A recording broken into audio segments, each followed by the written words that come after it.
A parishioner going through a hard time recently asked me, "How do you keep your faith when it seems like the world just piles on?" It's a good question. It can be easy to tell someone else that God is at work in the world, but when bad things happen to you, well, it gives you cause to wonder. It's hard to see the big picture when you're in the middle of an intense struggle. It can be hard to imagine what good can come from the dysfunction, the brokenness, and the worries that are part of our day-to-day life. This same question seemed to be on the hearts and minds of the people who received the letter to the Hebrews, our second lesson today. The letter is actually a sermon written to encourage a community of second-century Christians, and they needed encouragement. You see, their community was being persecuted. Christianity was an illegal religion. People's houses were targeted for vandalism and robbery.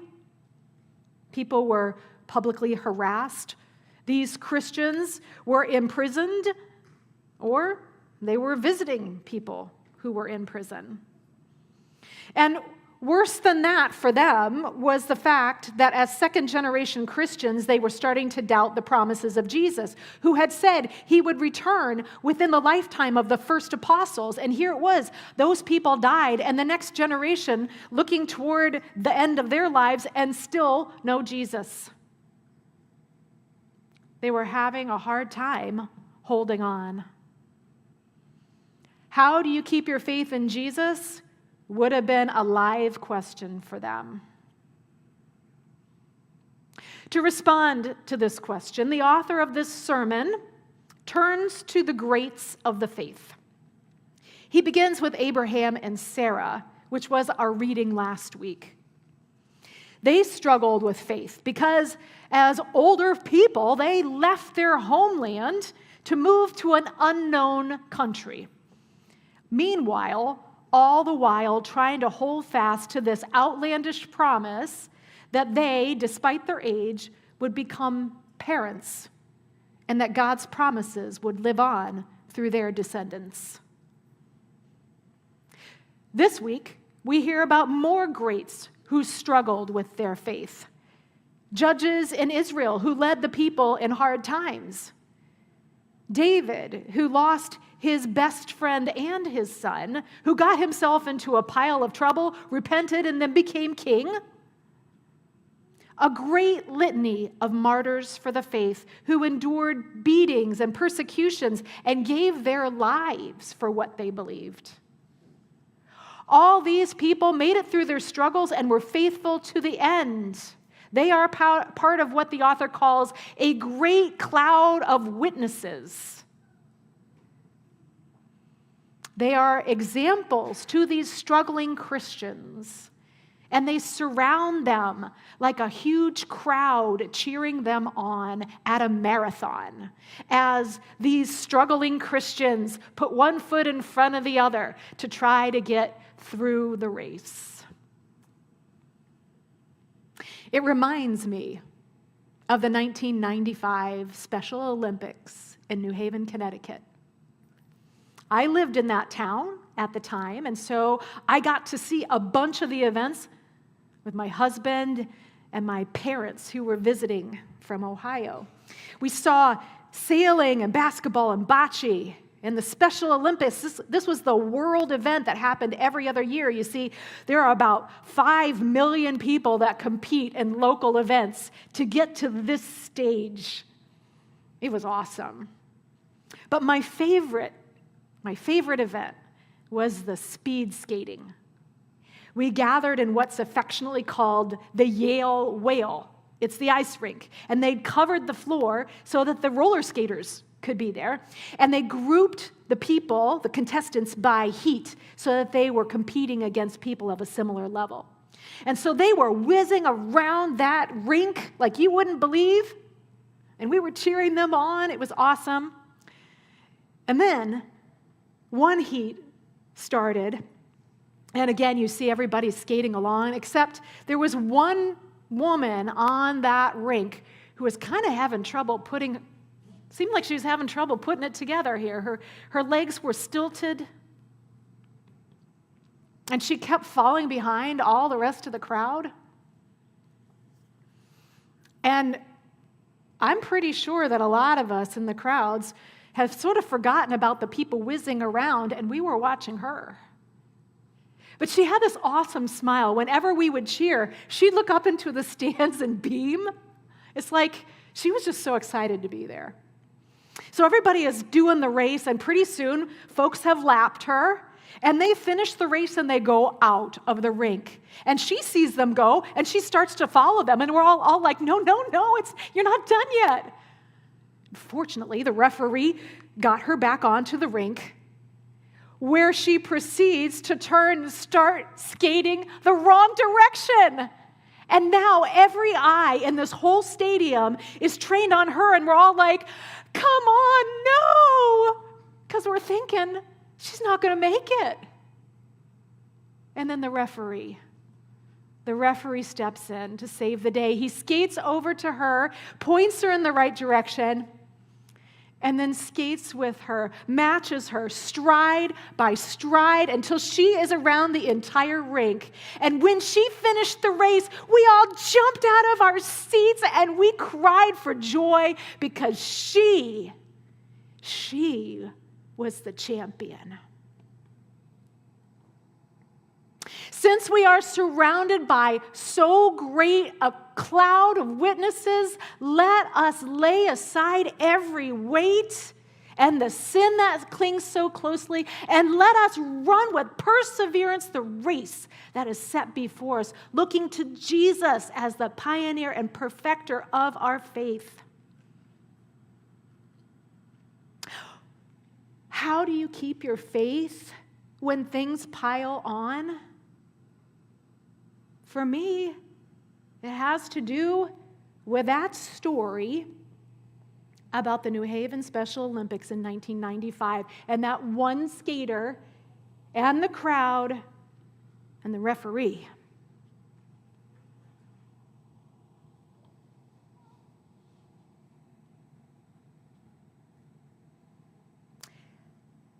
I identify with the skater.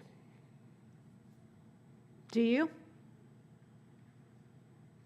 Is it hard sometimes to put one foot in front of the other? Are you carrying a weight that seems piled on? To be honest with you, this story is hard for me to tell because my mom sat with me in the stands, and that when I told her this story yesterday, she is an Alzheimer's patient, didn't remember it anymore. I miss my mom in her fullness. That's one of the weights, the pile-ons for me. And I know that each one of you has a weight that you're carrying around. So we're all like the skater. We're all struggling around the rink. And sometimes it feels like we're the only one, that we're all alone, going the wrong direction. We're exhausted, and we wonder if we're even going to make it. But also, this story, you know that skater wasn't alone. There were all of us in the stands. And that's why this preacher, this writer of the letter of Hebrews, wanted to write the letter in the first place so that these struggling Christians would know that they were not alone. They were surrounded by so great a cloud of witnesses. I said a crowd of witnesses earlier. That's kind of cool. It is a crowd. They're not alone. We're not alone. And that faithful cloud of witnesses includes the people who've gone before us, who have now passed on. The Christian community knows no boundaries of time and space. We're all connected, no matter when we lived or when we will live. It also includes people in the here and now, people that God has given us to skate alongside, to be companions in our journey, to be real and tangible proof that God remembers. God remembers you. We are not bereft.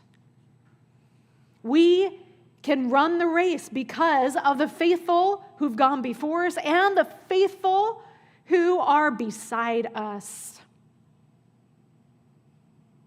And here at Epiphany, we have some beautiful expressions of the people who are beside us in our prayer chain, in our worship, in the small groups that meet, in the relationships that form as we serve, in the many ministries of our congregation.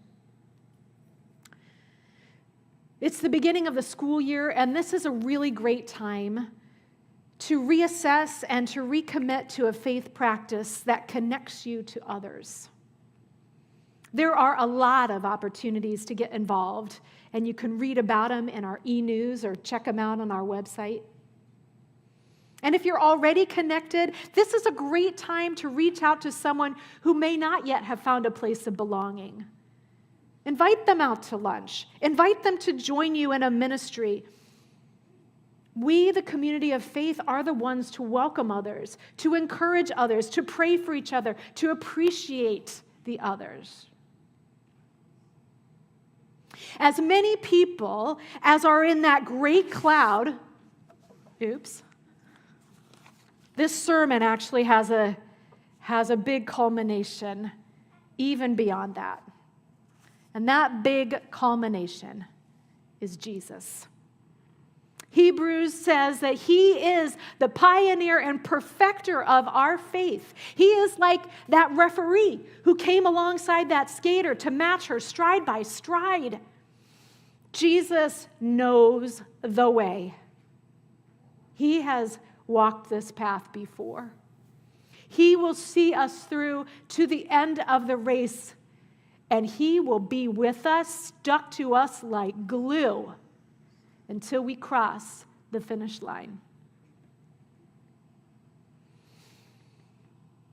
The sermon of Hebrews says, all of these faithful, though they were commended for their faith, did not receive what was promised, since God had provided something better, so that they would not, apart from us, be made perfect. Apart from us, they would not be made perfect. You know what that is? They're waiting for us. They may be in the heavenly bleachers cheering us on. They may be in the chair sitting next to us, or in the house next door, or in a church meeting halfway around the world. But they are all waiting for us. We have a place in that great litany of saints, and they want us to skate across that finish line with perseverance and conviction and great love. God provided something better so they would not, apart from us, be made perfect. So let's do our part. Let's lace up our skates and put on our running shoes or saddle up our wheelchairs, and let's get on out there. Let us together look to Jesus, the pioneer and perfecter of our faith. Let us be faithful to him and to one another. Let us run this race together. Amen.